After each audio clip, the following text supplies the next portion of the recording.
In this episode, we're going to look at how to modify single-area OSPF version 2. I'll show you how to do it, and we'll talk about the concepts along the way.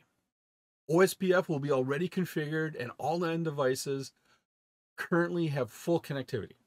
We're going to modify the default OSPF routing configurations by changing the hello and dead timers and adjusting the bandwidth of the link. Then we'll verify that full connectivity is restored to all the end devices. Greetings to all my tech heads out there in the KevTechify nation, and if you're new here, welcome. This episode is part of my series on configuration examples for the CCNA. I'm Kevin here at KevTechify. Let's get this adventure started.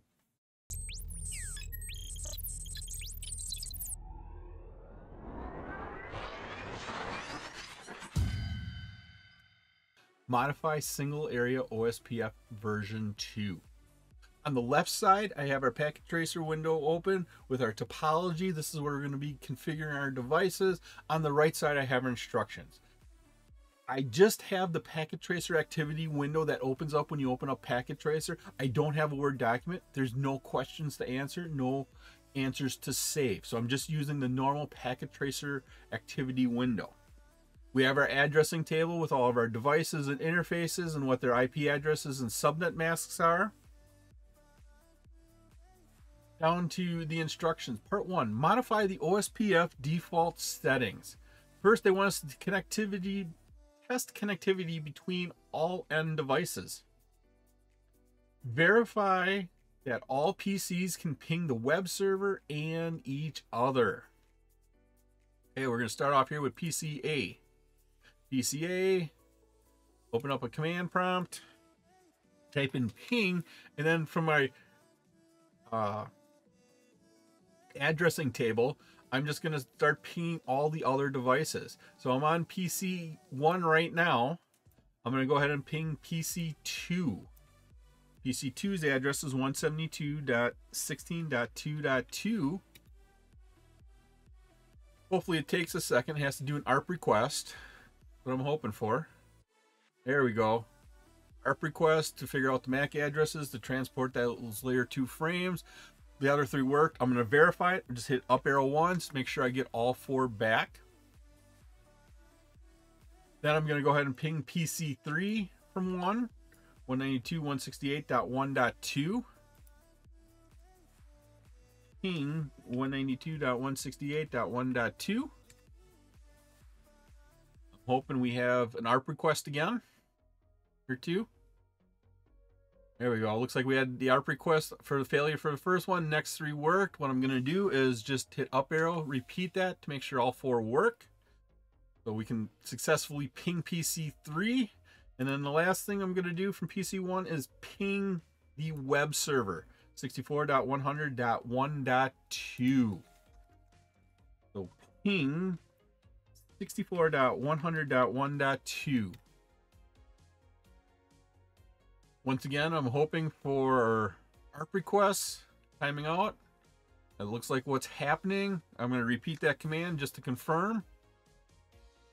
And we have ping PC1 or web server from PC1 4 times successfully.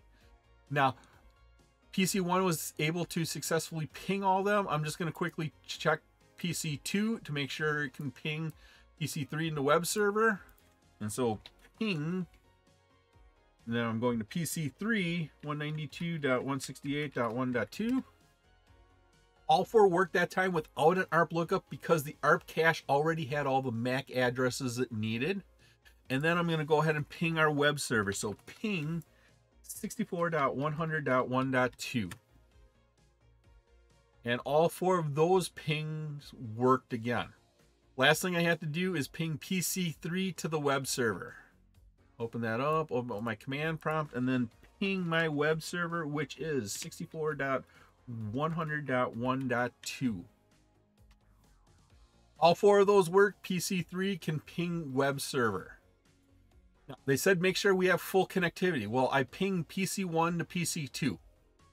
I did not ping backwards from PC2 to PC1 because if you remember, ping is an ICMP protocol and it consists of 2 parts.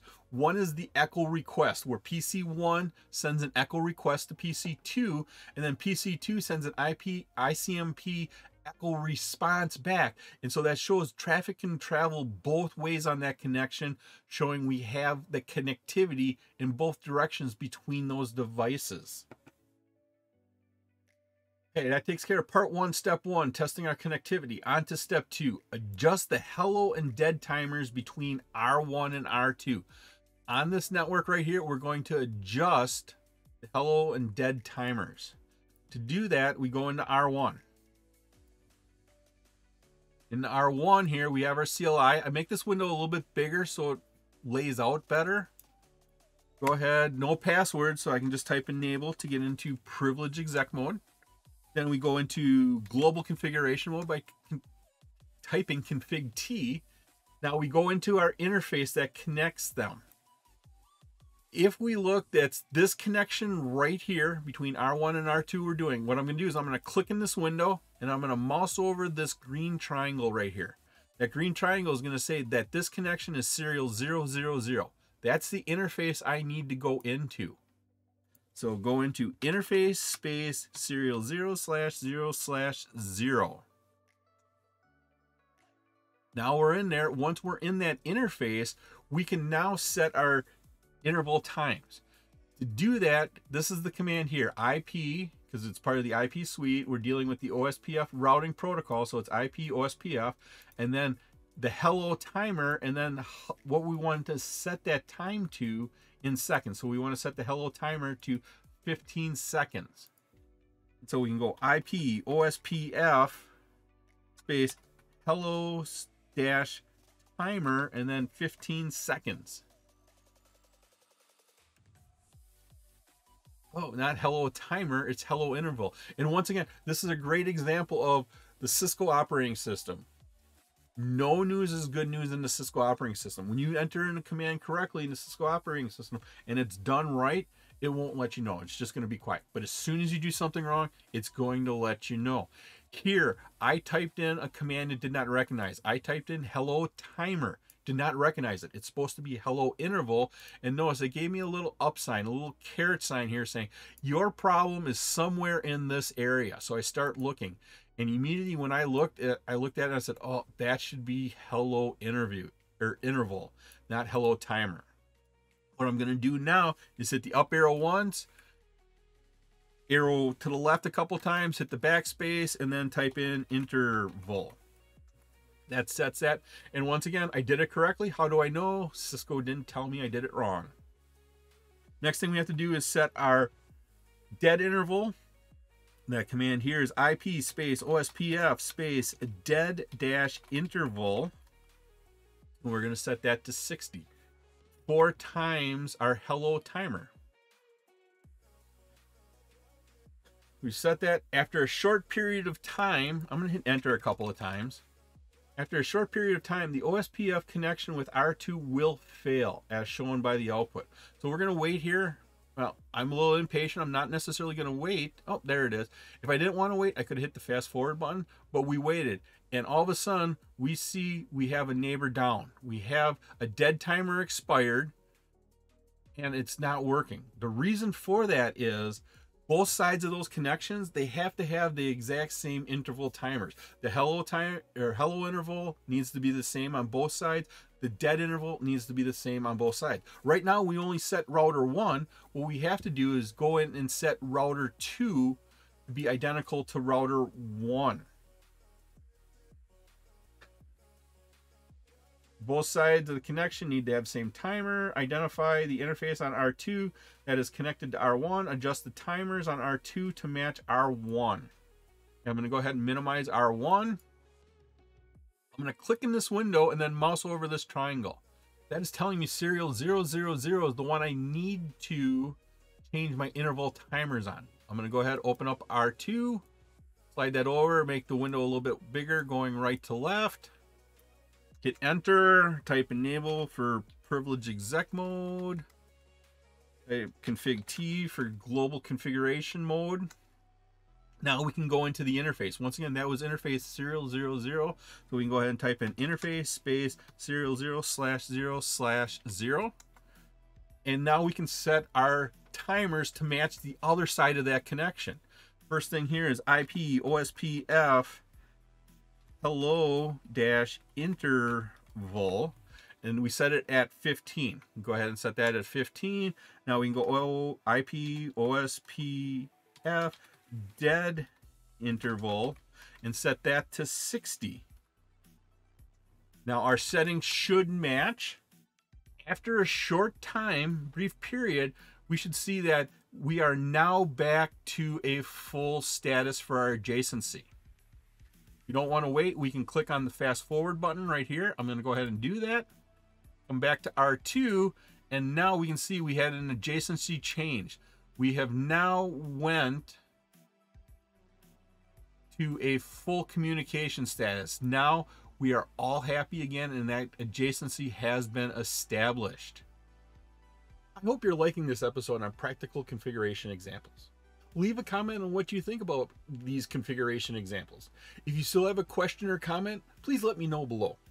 You can also visit my website at KevTechify.com for all of my details and how to get these episodes in video and podcast form. Down to part 1, step 3. Adjust the bandwidth setting on R1. Trace the path between PC1 and the web server located at 64.100.1.2. Notice the path from PC1 is routed through R2. OSPF prefers the lower cost path. Now, what we're going to do is we're going to look at PC1. I'm going to open up PC1. In our command prompt here, I'm going to hit enter a couple times, and now we're going to enter in that command trace RT, and then we're going to put the IP address of the web server in there, 64.100.1.2, and it's going to give us a trace route from, I'm going to slide this over, we're going to go from PC1 here and get to our web server, and what we can see here is our first stop was at 172.16.1.1. That was this connection right here. That's this connection. So that's our first hop where we enter our first device where we can change it. Our second hop is 172.16.3.2. Here's the 172.16.3.network. This is the .2 address. So it's this interface right here. That's our second hop. Our third hop is the 209.165.200.226. That is this network up here. That is this network right here. And the .26 is this interface. So we're going into our ISP. And then finally, our last hop, our fourth hop, is the web server itself, 64.100.1.2, which is right here. We went the shortest path. All of these costs are equal in between the routers, and so it took the lowest cost. If we would have went from router 1 to router 3 to router 2, that cost would have been higher because we had to go through 2 WAN links. Here, this WAN link is just one, so we only have that cost once. And so this is the shortest path according to the cost metric right here. From from PC1 to R1 to R2 to the web server. Now, what we're going to do is we're going to change the cost of this. Right now, all the cost of all three of these WAN connections are the same. What we're going to do is we're going to increase the cost here to make it that even going across this one connection, it's still a lower cost to go from R1 to R3 to R2, these 2 connections. What we do is we go into R1, we go into the serial 000 interface, and then we change that bandwidth to 64. I'm going to go ahead and minimize PC1 window, open up R1, hit enter. Now, I'm not exactly sure what interface I'm in or was in. I'm just going to go back and go into the serial 000 interface. So I can just go ahead and type interface is serial 0/0/0. Yeah, I could have scrolled up and looked, but I want to make sure. So I hit enter. Now I'm definitely sure I'm in there. Now I can configure the bandwidth. I'm going to configure it for 64. I'm going to go ahead and type in bandwidth, and I'm going to put a question mark. Notice this is the bandwidth in kilobytes. What we're going to do is we're going to put an amazingly slow speed on this WAN connection. 64 kilobits per second. These here, if I mouse over it, These are serial connections, probably at gig speed. So this connection will be ridiculously slow, thereby raising the cost an awful lot on that path. So bandwidth is 64. Now let's trace the path again that we just did, and now we'll see what the path looks like. So I'm going to click on PCA. I'm going to hit enter several times so that gives us some nice separation, and we're going to do the same command. All I'm going to do is hit up arrow once and hit enter. And now we can see when I did trace route the first time, I had 4 entries. Now I have 5 entries. Let's follow this through and see what happens. First one, here we went to 172.16.1.1. That is our default gateway right here. So that's our first hop. Second hop is 192.168.10.6. Well, that is this network right here. That is this interface. Let's see if I can actually click on it. That's this interface right here connected to R3. That's our second hop. Our third hop, 172.16.3.2, 172.16.3.2 is actually up here. Now, you would say, okay, it could be this one, but as long as it's one of these interfaces, this is our next hop device. Then hop 4, 209.165.200.226, that's this connection here. And finally, we come to our web server. Gives us the path to go to the web server, goes from PC1 to R1 to R3 to R2, then to the web server.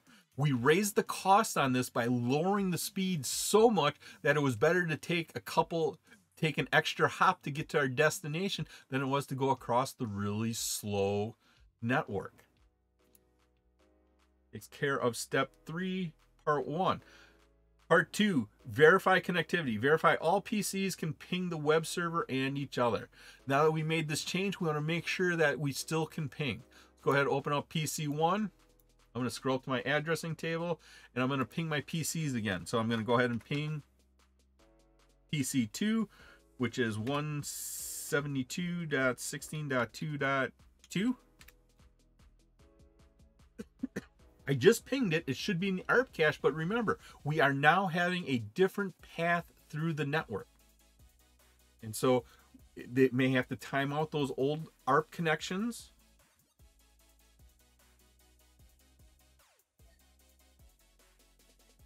But it's going to fail all 4 times. Now, why did it fail all 4 times? Well, let's take a look. What did I type in? 172.13. What address am I trying to ping? 172.16. So I typed in the wrong IP address. Does not exist. So it should fail. Let's go ahead and type the right address for PC2. Ping space 172.16.2.2. Now that ping worked. Once again, that ping is going from PC1 to R1 to R3 to R2 to PC2. It's not taking the connection between R1 and R2 because the cost is so high, that speed is so low. So we can ping PC2. Let's go ahead and try pinging PC3. Ping 192.168.1.2. We're able to ping PC3, and finally, let's try pinging our web server. 64.100.1.2. Notice how it doesn't have to do the ARP lookups either, because we have now got those in the ARP caches. PC1 has full connectivity. Let's go on PC2. PC2, let's ping PC3. 192.168.1.2. That works, and let's go ahead and ping the web server right away. Ping, yeah, spell it correctly, ping 64.100.1.2, and those are working. PC2 has full connectivity, and the last one we have to do is PC3 to the web server. I can just up arrow right there, and we can try our ping. We have full connectivity even after we've changed the default settings for OSPF between R1 and R3. That was Packet Tracer Lab 2.4.11, Modify Single-Area OSPF version 2. It was my pleasure to provide you with this wonderful episode on configuration examples. If you like this episode and you got value out of it, please click that like button, give a 5-star rating, leave a comment. This all helps me bring you more great content. Please take a minute to subscribe to my channel. All my socials and contact information are on my website, KevTechify.com. There you can find out how to get all these episodes in video and podcast form. Thank you so much for watching this episode of my series on practical configuration examples for the CCNA. I've created 4 wonderful playlists for you on the CCNA. These episodes, I go through all the concepts that Cisco calls out for the CCNA. Once again, I'm Kevin. This is KevTechify. I'll see you next time for another great adventure.